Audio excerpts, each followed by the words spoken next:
Novamente uma boa noite a todos. O trecho que nós vamos trabalhar é um trecho pequeno.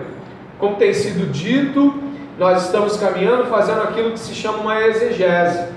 É um estudo apurado de uma parte pequena do texto, a fim de que haja um aproveitamento e uma compreensão mais amplas.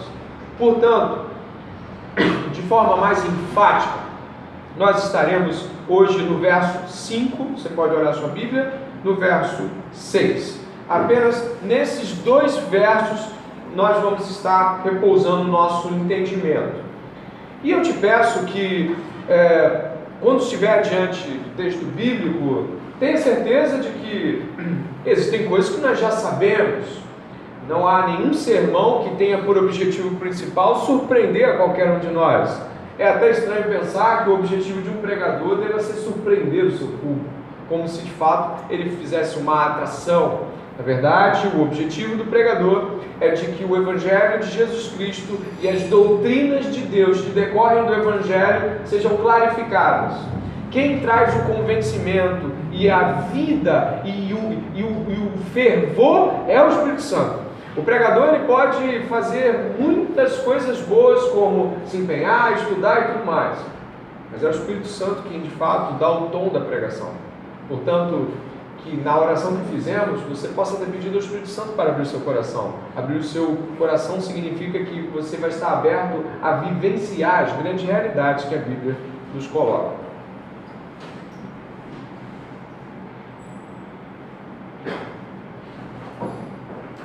O autor de Hebreus aqui, precisamente no verso 5 em diante, ele se empreende em uma necessidade que é realmente importante naquele tempo, de mostrar, através das Escrituras, de que Jesus Cristo é superior. O argumento inicial vai de que ele é superior a Moisés e aos profetas, e depois os anjos são o alvo da comparação e da superioridade da supremacia de Jesus Cristo. E nós vamos observar que muito do que nós pensamos acerca de Jesus Cristo pode estar certo, mas ainda é diminuto, ainda é pequeno, perto da grandeza de Jesus Cristo. Existem algumas coisas que às vezes nós só percebemos quando nós nos vemos necessariamente precisando delas. Vou dar um exemplo de uma coisa simples da vida, para que você possa se arremeter ao próprio ensino de hoje. Sabe quando alguém chega para você e diz que descobriu que tem uma aversão, ou alergia, ou rejeição à lactose?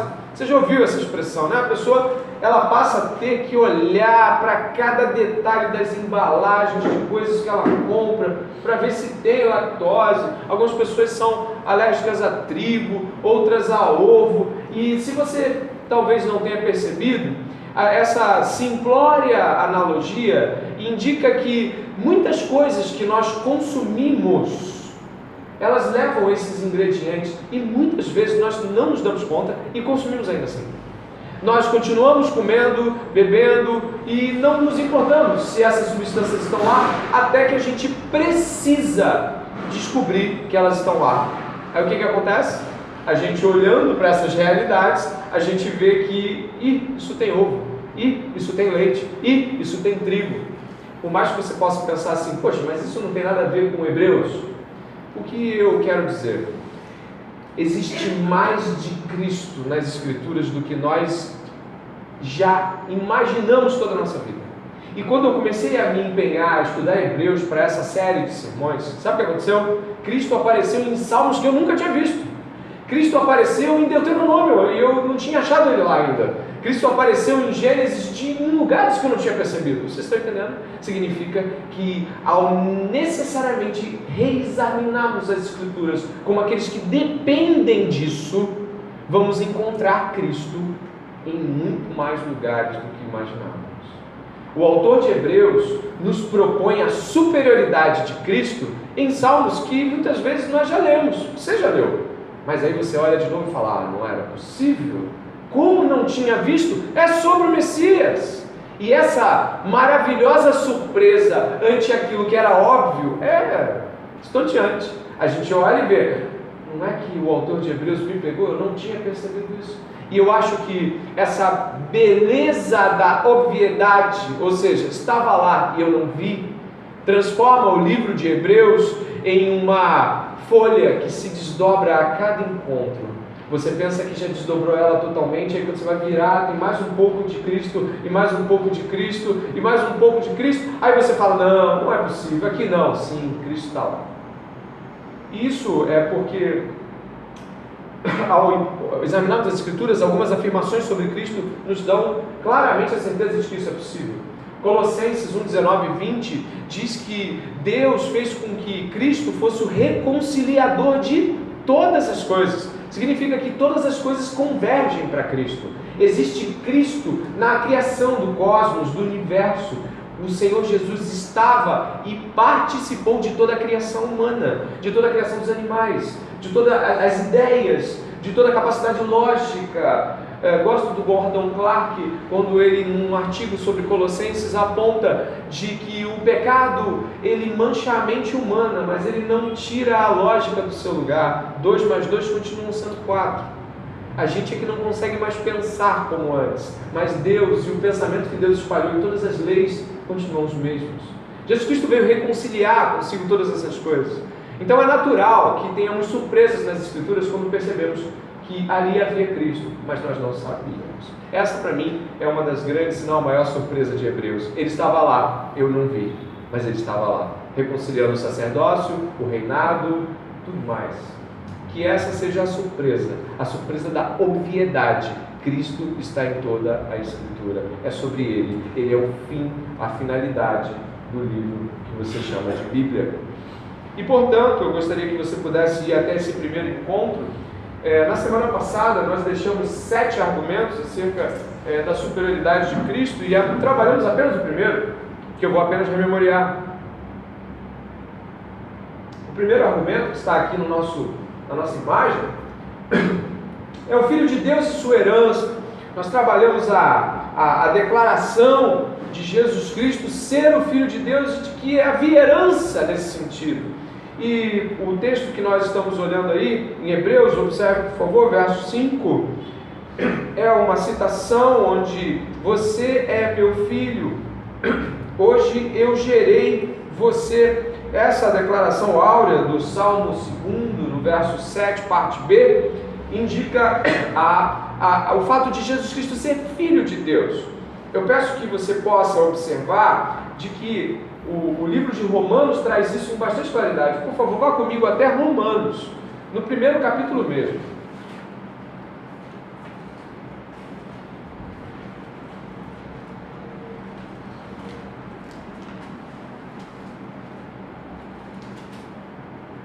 O primeiro capítulo de Romanos, ali no verso 3 e 4, diz assim: este evangelho diz respeito a seu filho, filho de Deus, o qual, segundo a carne, veio da descendência de Davi e foi designado filho de Deus com poder, segundo o Espírito da Santidade, pela ressurreição dos mortos. Essa é a afirmação que foi feita no último instante do sermão de quinta-feira passada. Quando Jesus Cristo foi declarado, de forma bem nítida, declarado Filho de Deus, quando ele foi ressuscitado diante dos mortos. A filiação de Jesus é pré-existente, porém a sua declaração, o modo como nós a vemos ela totalmente completa e tácita e perfeita, é ali, na ressurreição dos mortos. Se você puder observar, vai ver que nós temos às vezes dificuldade de falarmos isso para as pessoas. Às vezes a pessoa não é salva e ela diz, mas todos são filhos de Deus, todos nós somos filhos de Deus, eu sou filho de Deus. Não, peraí. Existe um modo com o qual as Escrituras declaram o Filho de Deus encarnado, Filho de Deus, que é a partir da ressurreição. Morte e ressurreição. Preste atenção, Jesus foi declarado Filho de Deus a todos a partir de sua morte e ressurreição. Logo, nós só somos filhos de Deus se seguirmos o mesmo caminho de Jesus Cristo. Precisamos morrer para esse mundo e ressuscitar nele, em Cristo. Eu gostaria que ainda em Romanos você pudesse ir comigo ao capítulo 6.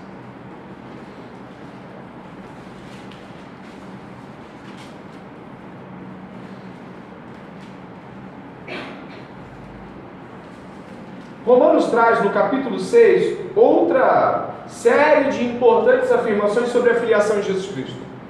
Capítulo 6, no verso 3, diz assim o livro de Romanos: ou será que vocês ignoram que todos nós que fomos batizados em Cristo Jesus, fomos batizados na sua morte?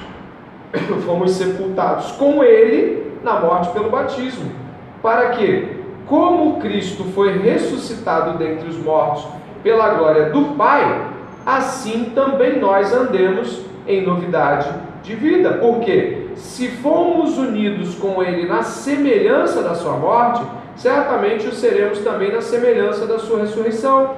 Sabendo isso, que a nossa velha natureza foi crucificada com Ele, para que o corpo de pecado seja destruído e não sejamos mais escravos do pecado. Ou seja, uma pessoa é salva em Jesus Cristo porque ela foi morta, e é declarado isso através das águas do batismo, e ela foi ressuscitada em Jesus Cristo pela sua ressurreição.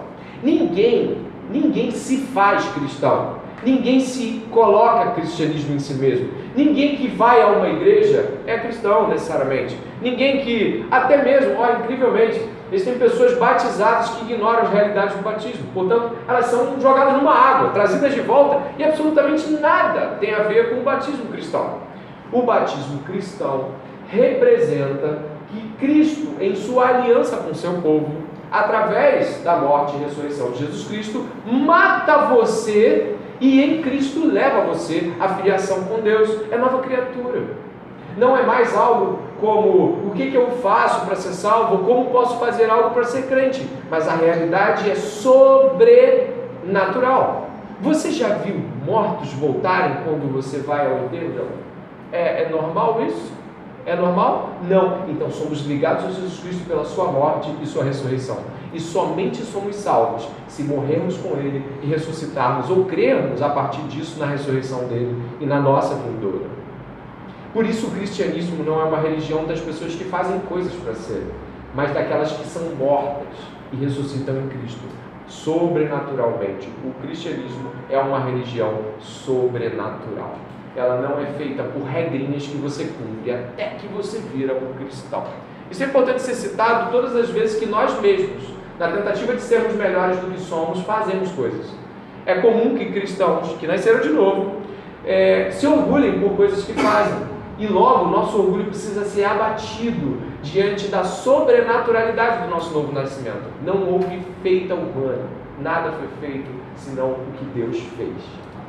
Amém?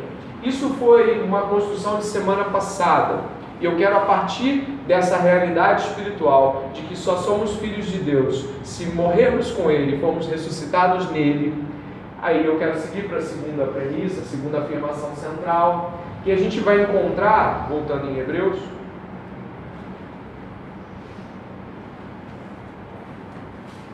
também ali no verso 5. Eu lhe serei pai, e ele me será filho. Essa afirmação que você encontra em 2 Samuel 7,14 é muito expressiva. Também o Salmo 89, que nós vamos examinar com bastante precisão, o Salmo 89, 26, 27, é um salmo que impõe essa realidade de forma muito clara. Mas como assim? Eu gostaria que você pudesse ir comigo ao Salmo 89. Estamos passeando pelas Escrituras, como o autor de Hebreus mesmo nos provoca a fazer. Salmo 89.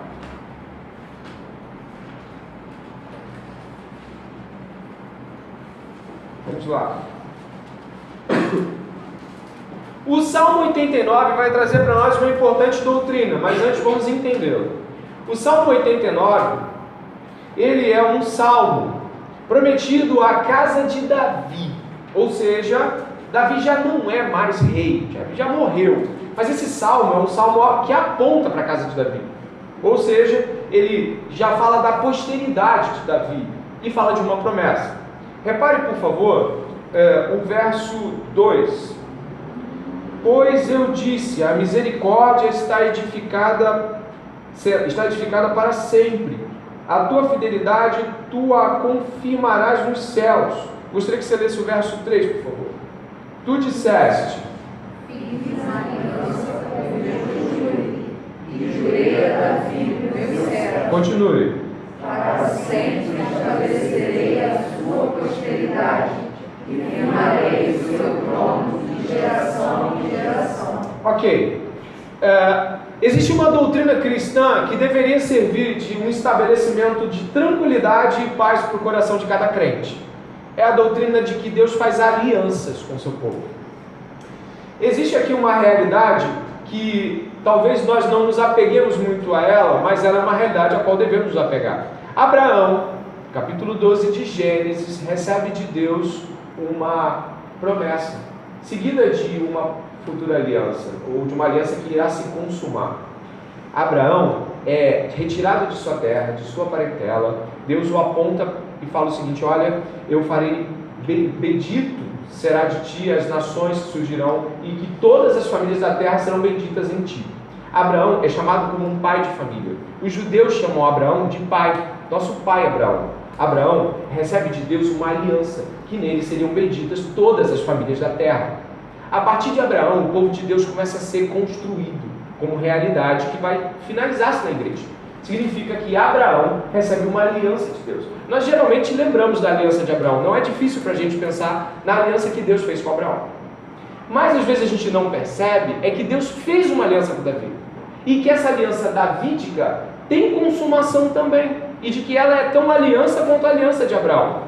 Repare na fala que Deus coloca ali no verso 3. Fiz uma aliança com o meu escolhido e jurei a Davi, meu servo. Para sempre estabelecerei a sua posteridade e firmarei o seu trono, de geração em geração. Do mesmo modo como Abraão é nosso pai na fé, Davi é a sombra do que o rei seria, o rei Messias. E nós encontramos isso ainda no Salmo 89, se você puder dar uma olhadinha, no verso 19, nós encontramos a continuidade dessa promessa.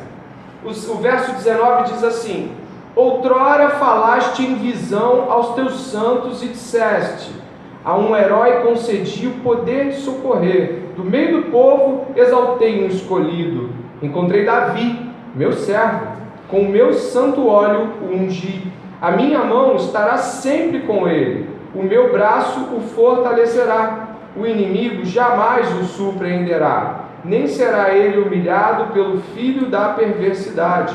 Esmagarei diante dele os seus adversários e destruirei aqueles que o odeiam. A minha fidelidade e a minha bondade o acompanharão, e em meu nome crescerá o seu poder. Porei a sua mão sobre o mar e a sua direita sobre os rios. Ele me invocará dizendo: tu és meu Pai, meu Deus, e a rocha da minha salvação. Por isso farei dele o meu primogênito, o mais elevado entre os reis da terra. Conservarei para sempre a minha bondade para com ele, e lhe confirmarei a minha aliança. Farei durar para sempre a sua descendência, e o seu trono ficará firme enquanto o céu existir. Essas realidades não podem ser apontadas para Davi, porque ele já é morto no Salmo. Essas realidades são apontadas para a aliança que Deus fez com Davi e a partir dele. Essa aliança com Davi provoca aqui a gente visões teológicas muito claras. Há um escolhido, você encontrou aí um primogênito, um trono eterno e permanente. A expressão primogênito é usada a Jesus Cristo, quando ele ressuscita dos mortos. A expressão unigênita, quando ele encarna. A expressão primogênita, quando ele ressuscita. Jesus é o primogênito dos mortos. É o primeiro de uma série da nova raça humana a partir de Jesus Cristo, a nova criatura humana. Portanto, se seguirmos, vamos ver que inclusive essa aliança, ela ultrapassa os limites da fidelidade do próprio povo desse rei vindouro. Olha o verso 30. Se os filhos dele desprezarem a minha lei e não andarem nos meus juízos, se violarem os meus preceitos e não guardarem os meus mandamentos, então punirei com vara as suas transgressões, e com açoites a sua iniquidade, mas jamais retirarei dele a minha bondade, nem desmentirei a minha fidelidade, e nem violarei a minha aliança, nem modificarei o que os meus lábios prometeram. Uma vez jurei por minha santidade, que nunca mentiria a Davi, e a sua posteridade durará para sempre, e o seu trono como o sol diante de mim. Ele será estabelecido para sempre como a lua, e fiel como a testemunha dos céus. Essas afirmações acerca do reinado de Davi não são para Davi, são para a aliança feita a partir de Davi, a aliança que Deus fez com a posteridade de Davi. Essas alianças apontam para Jesus, o Messias. Por que essas falas são tão importantes? Primeiro, porque elas trazem realidades cristãs profundas. Por exemplo, nós, se estamos em Cristo e temos uma aliança em Jesus Cristo, a nossa aliança não pode ser quebrada. Nem mesmo a nossa infidelidade é capaz de tornar Deus infiel. Deus não romperá os seus contratos porque nós rompemos com os nossos. Deus não nos abandonará mesmo que nós venhamos a fraquejar. Essa aliança que Deus faz com o seu povo é uma aliança que deveria dar segurança ao seu povo. Logo, a fidelidade de Deus deveria ser o nosso escudo contra a nossa mente, após pecar, nos acusa de que não seremos aceitos diante de Deus. A nossa mente, em geral, traça caminhos de legalismo. Nós somos salvos pela graça, mas quando pecamos, temos vergonha de orar. Isso é estranho, não por conta da santidade de Deus ou do pecado humano, mas porque ignoramos o fato de que Deus tem uma aliança com o seu povo. Quando nós pecamos e vamos na direção de Deus, Deus nos ouve e nos limpa, e nos sara, e nos trata, e devemos nos lembrar da perseverança que Deus tem em salvar seu povo. Isso deveria nos tirar do limbo quando nós estamos sendo provocados a nos jogar na escuridão dos nossos pecados. Todos nós já estivemos em momentos onde acreditamos mais que o nosso pecado era grande do que a graça de Deus era superabundante. Em muitos momentos pensamos em desistir na nossa fé porque esquecemos que Deus tem uma aliança com o seu povo. E, infelizmente, o reino do Messias às vezes fica longe dos nossos olhos, porque nós pensamos de fato de que, ainda que salvo pela graça, nós devemos nos apresentar a Deus com o nosso legalismo em dia. Ninguém é chamado para Deus para continuar pecando, de fato não é. Mas a realidade é, se Deus tem uma aliança com o seu povo, devemos nos fiar nisso, devemos acreditar nisso. É interessante observar, e eu peço que você analise um dos versos que você leu. Ele está ali no verso 22, o inimigo jamais o surpreenderá, nem será ele humilhado pelo filho da perversidade. Esmagarei diante dele os seus adversários e destruirei aqueles que o odeiam. Um pouquinho mais à frente, no verso 50 do mesmo salmo,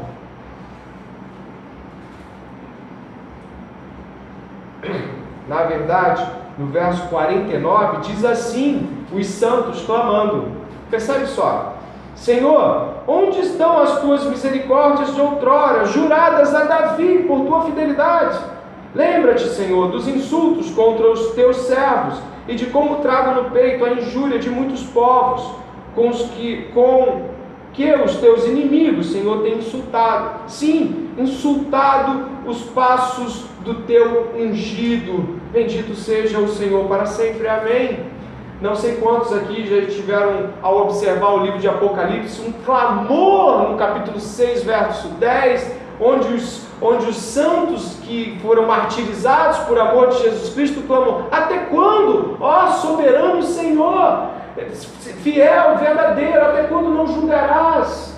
Até quando o Senhor não vai acabar com isso? O verso certinho é: até quando, ó soberano Senhor, santo e verdadeiro, não julgas, nem vingas o nosso sangue dos céus, do nosso sangue dos que habitam sobre a terra? Até quando Deus permitirá que aqueles que nos oprimem continuem nos oprimindo? Essa é uma parte cristã que geralmente nos faz ter dificuldade de continuar na jornada, que é a opressão, a perseguição, a maldade de outrens. Quando nós estamos diante do reinado do Messias, não podemos nos esquecer que antes que o Messias fosse declarado Rei dos homens, Rei dos céus, Rei da terra, o Messias padeceu, sofreu, foi envergonhado e lançado para fora da cidade. Nossas injúrias e aquilo que recebemos pelo nome de Jesus Cristo, elas precisam nos fazer lembrar não somente da dor, mas da glorificação do Messias, porque um dia o Senhor acabará com toda a dor.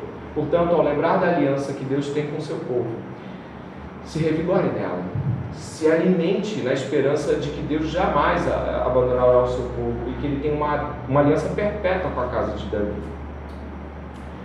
Seguindo, nós vamos um pouco mais à frente no terceiro ponto, o Filho de Deus e o segundo advento. Eu gostaria que você voltasse para Hebreus. Estamos indo muitas vezes para lá e para cá porque é necessário, o livro de Hebreus nos coloca essa dimensão de texto.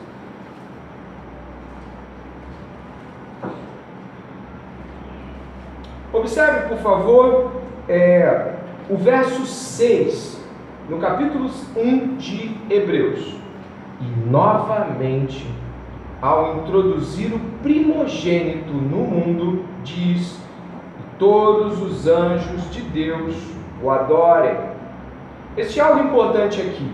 A expressão no grego diz quando introduz novamente ou quando introduz pela segunda vez o primogênito.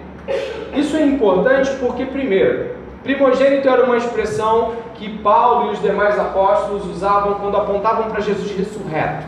Não estamos falando de pela segunda vez como se fosse uma nova encarnação ou mesmo qualquer coisa desse tipo. Não. Deus colocará de novo diante de todos nós o primogênito.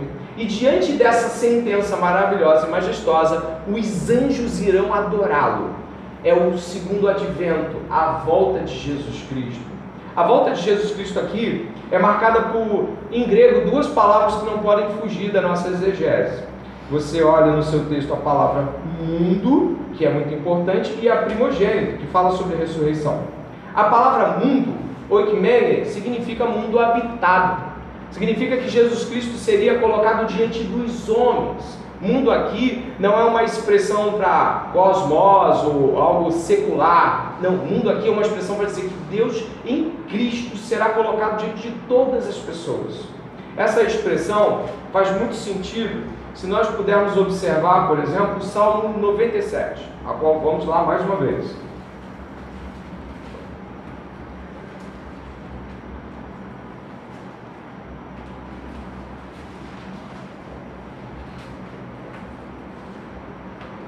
O Salmo 97 trata do reinado majestoso de Deus.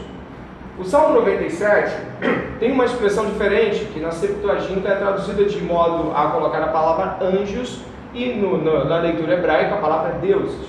A palavra, porém, no hebraico é Elohim, que em Jó, capítulo 1, por exemplo, é traduzida como filhos de Deus, ou filhos do Deus.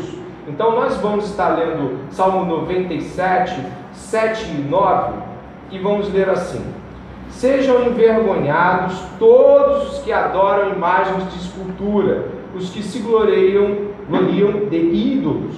Todos os deuses prostrem-se diante dele. Sião ouve e se alegra. As filhas de Judá exultam por causa da tua justiça, ó Senhor. Pois tu, Senhor, és o Altíssimo sobre toda a terra. Tu estás muito acima de todos os deuses. A expressão aqui, deuses, é Elohim, deuses no plural, que é a mesma expressão usada em Jó. Logo, a tradução que nós conhecemos como Septuaginta, que foi a que o autor de Hebreus usou, tem o nome deuses colocado como anjos. E por isso, ao você observar o livro de Hebreus, vai dizer todos os anjos do céu, os anjos de Deus o adorem.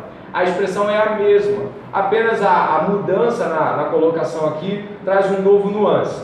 E por que isso é importante?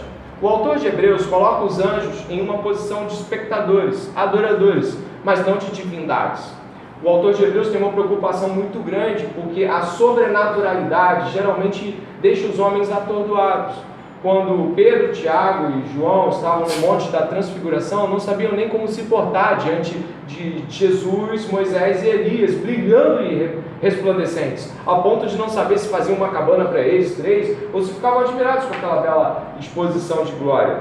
quando nós vemos a sobrenaturalidade, em geral, as nossas reações às vezes são de assombro. João, no final do livro de Apocalipse, se abaixou e adorou o anjo. O anjo falou: não, adore a Deus. Os aspectos que tangem a sobrenaturalidade muitas vezes atordoam os homens, de tal forma, por exemplo, que não é incomum que pessoas possam chegar em casa assustadas e falar: eu vi um anjo.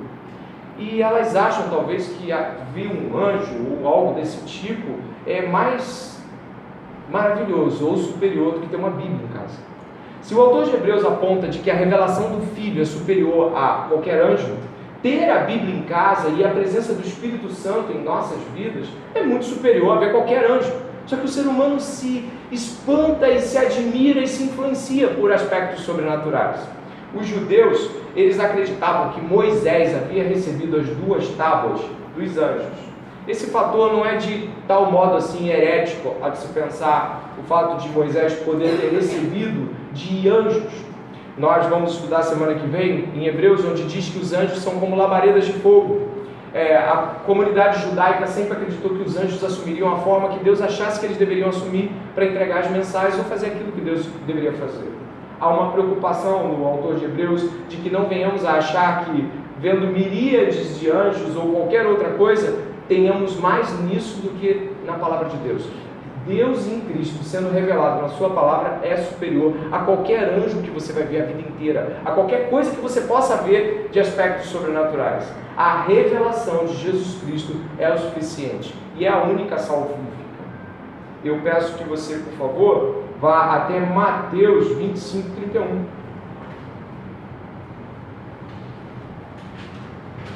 O Evangelho de Mateus traz uma afirmação de Jesus acerca dessa mesma condição do livro de Hebreus.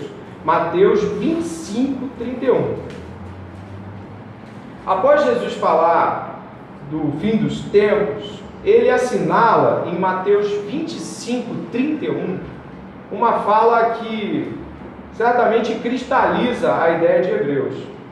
Diz assim a palavra do Senhor: quando o Filho do Homem vier na sua majestade e todos os anjos com ele, então se assentará no trono de sua glória. Todas as nações serão reunidas em sua presença e ele separará uns dos outros, como o pastor separa as ovelhas dos cabritos. Porá as ovelhas à sua direita e os cabritos à sua esquerda. Os anjos aqui estão apenas ao lado, como espectadores ilustres da majestade de Deus.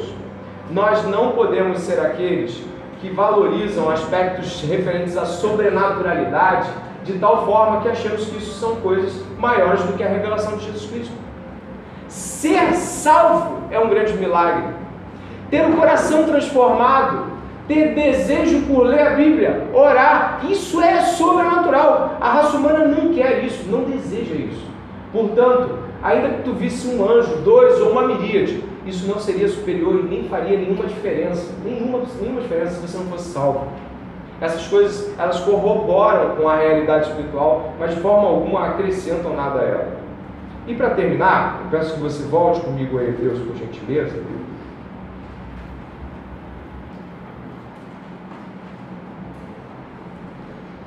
Nós precisamos aqui ter a atenção, então, em perceber o que o autor nos coloca. O autor nos faz perceber que algumas declarações que nós temos sobre Jesus Cristo, quando não são aplicadas diretamente à nossa condição em relação de fé com Deus, elas acabam sendo doutrinárias teóricas ou meramente teóricas. Nenhuma doutrina pode não ser doutrina na sua aplicação. Toda a doutrina de Deus é encarnacional. Precisamos encarnar a doutrina. Logo, tem uma declaração do George Muller. Ele foi um missionário que abriu orfanatos na Inglaterra. Uma declaração muito interessante sobre quando ele realmente percebeu que Deus tinha feito uma obra nele e de que o que ele estava fazendo em termos de orfanato era aquilo mesmo. Deus havia colocado aquilo na mão dele. Ele muitas vezes se queixava de que as pessoas não o assistiam, não o ajudavam, não o amparavam. Não são poucos os relatos de George Muller de que ele não tinha comida nenhuma para dar para as crianças e pedia que elas orassem. e aí alguém tocava a campainha e a comida aparecia. George Muller nos assusta com a fé dele, mas ele dizia que passava muitos momentos de incredulidade, de não é possível que ninguém vai ajudar esta obra. Sabe quando George Muller caiu de joelhos diante da doutrina de Deus e da sua grandeza? Quando ele percebeu que ele havia morrido. A declaração dele, que consta no livro Escravos, do John MacArthur, é muito fascinante. Diz assim a declaração do George Muller: houve um dia que eu morri. Morri para o George Muller e suas opiniões, preferências, gostos, vontades, aprovações ou censuras. Desde então tenho me dedicado apenas em se mostrar aprovado para com Deus. Quando falamos sobre morrermos e ressuscitarmos em Cristo, não estamos falando de uma doutrina utópica.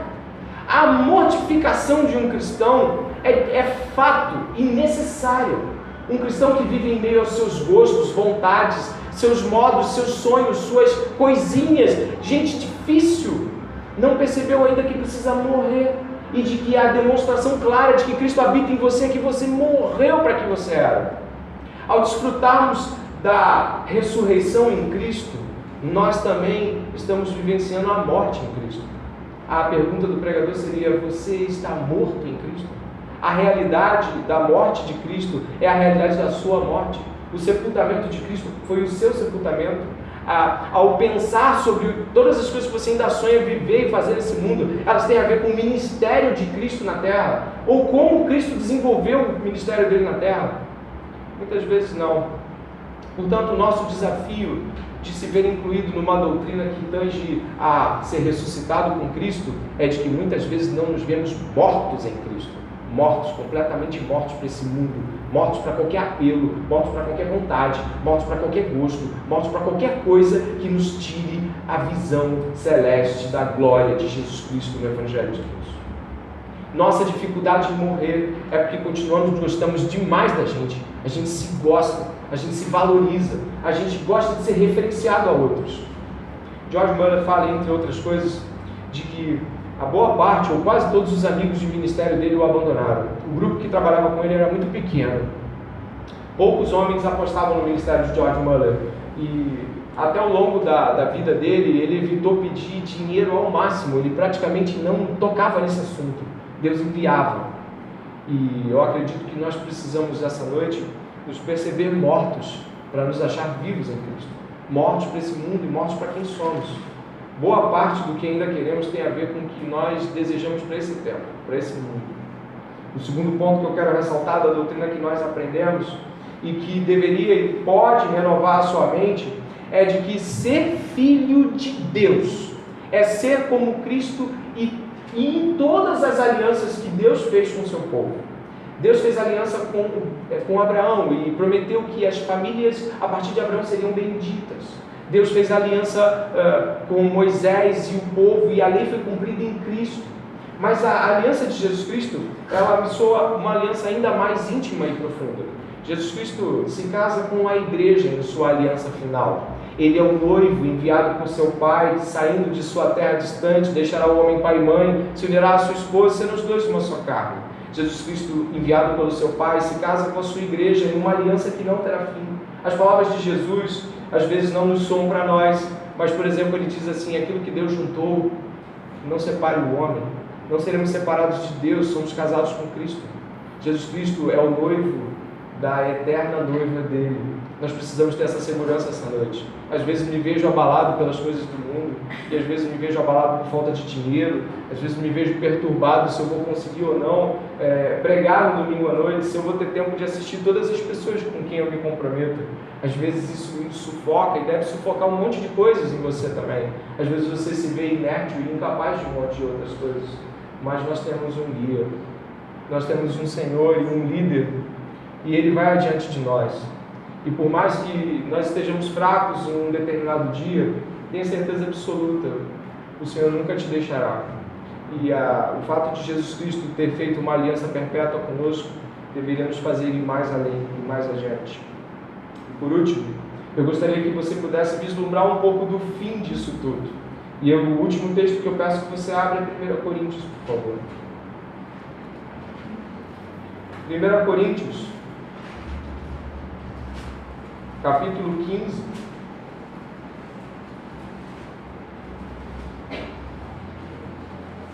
Fala do futuro, de um momento glorioso. 1 Coríntios, capítulo 15, verso 23. Quando Paulo fala da ressurreição dos mortos, ele fala assim, cada um, verso 23, 15 e 23, cada um, porém, na sua ordem, Cristo, as primícias, depois os que são de Cristo, na sua vinda, segunda vinda.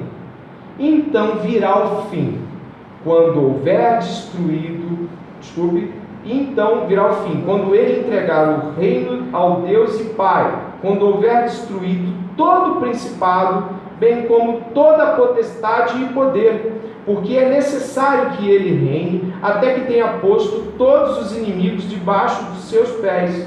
O último inimigo a ser destruído é a morte, porque ele sujeitou todas as coisas debaixo dos seus pés.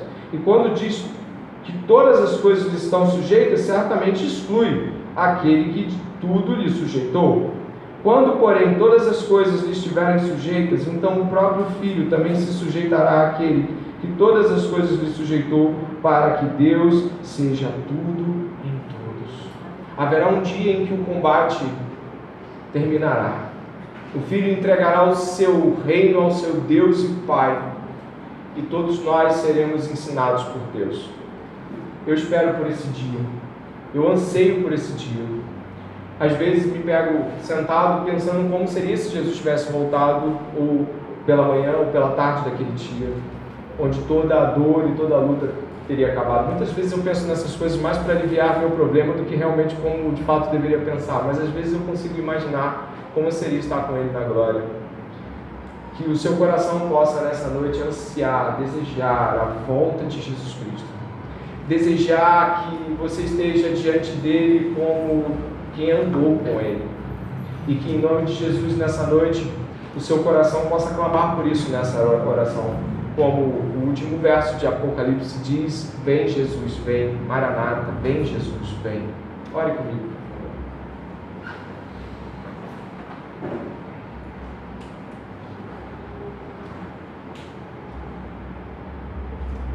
Pai, em nome de Jesus, é pela graça e pela misericórdia de Deus que todos nós estamos aqui. Certos estamos de que só o Senhor pode nos ajudar e de que só o Senhor pode tirar de nós toda a canseira e enfado que muitas vezes acumulamos no mundo. Deus, pelo Teu Filho nós te pedimos, tem misericórdia de cada alma que está aqui clamando ao Senhor e pedindo que o Senhor venha preencher o vazio de uma vida sem Deus, o vazio de um dia difícil onde foi torturado, maltratado por chefes e patrões. Senhor, nós te pedimos que esse mundo que tantas e tantas vezes nos oprime, seja um mundo, Senhor, que nós estejamos aptos a pregar e testemunhar. Que essa noite possamos deixar diante de Ti, Senhor, o medo de encarar todas essas coisas, encarar mais um dia com todas as lutas que Ele tem. Muitos de nós, Senhor, tememos pelo o que será o nosso próximo mês, o próximo ano, mas parece que as Escrituras sempre nos apontam, Senhor, para o advento, para a volta de Jesus. Eu sei que nós tememos coisas que já são vencidas por Cristo. Muitos de nós tememos até mesmo se vamos ter o que comer ou vestir, e o Senhor disse que essas coisas não deveriam ser nossa preocupação, porque o Senhor pensa nelas e sabe que precisamos delas. Nesta noite eu clamo, Senhor, para que todos nós possamos, olhando para Cristo, encontrar segurança essa noite. Para que todos nós que olhamos para Jesus Cristo, ao mesmo tempo que olhando para nós nos vemos como vasos sem valor, totalmente vazios, quebrados, possamos olhar para Cristo e clamar: preencha-nos, Senhor, com Teu Espírito. Preencha-nos, Senhor, com Teu Espírito. Pai, por favor, que todas as grandes realidades de Cristo, como Rei, como Messias, como aquele que venceu e vencerá todas as coisas, que todas essas realidades nos tragam alento essa noite, nos traga um motivo certo pelo qual virmos à igreja, lemos e orarmos. Senhor, por favor, alimenta-nos com a tua benignidade e nos reergue com a força com que o Senhor colocou João de pé, quando te viu sua glória, Senhor. Nos permita, Pai, olhar para o Evangelho hoje e dizer que o Evangelho é o que de fato é, tudo para nós. Obrigado por Jesus Cristo, teu único Filho, que morreu por nós, sendo nós pecadores. Senhor, nós não temos como pagar a salvação. Nós não temos como essa noite oferecer algo. Deus já tem tudo, Deus já tem tudo. Mas essa noite nós podemos pedir uma coisa, de que o Senhor entre em nossos corações, aqueça os nossos corações com teu amor, para que possamos olhar para as Escrituras e nos deleitar das grandes promessas que Deus tem para o seu povo. Pai, nós somos pecadores, miseráveis. Muitos de nós não têm coragem nem para confessar os seus pecados, ou mesmo nem mesmo os admitem, Senhor. Somos pessoas más. Mas se pela graça que Jesus Cristo tem, nós possamos hoje desfrutar de momentos onde o nosso pecado será perdoado, o sangue de Cristo vertido será derramado, e nós estejamos diante de Deus, Senhor, purificados. Senhor, dá-nos esse momento hoje. E por favor, que cada um que vai sair daqui logo mais possa levar a esperança de que Deus tem uma aliança com o seu povo e de que essa aliança jamais terá fim. Senhor, embora passemos por provações, o Senhor nos pediu que tenhamos bom ânimo, porque o Senhor já venceu o mundo. No tempo que nos resta ainda nessa terra, Deus, faz-nos lembrar das grandes promessas de Jesus Cristo, para que não venhamos a fixar os nossos olhos nesse chão e acabarmos prostrados como o povo de Israel no deserto, Senhor. Que não seja reclamação o tom, e que quando houver dor haja lamento, mas haja esperança. Ajuda-nos, Senhor, e seremos ajudados. Perdoa-nos e seremos perdoados. Limpa-nos e seremos mais altos que a neve. Em nome de Jesus. Amém.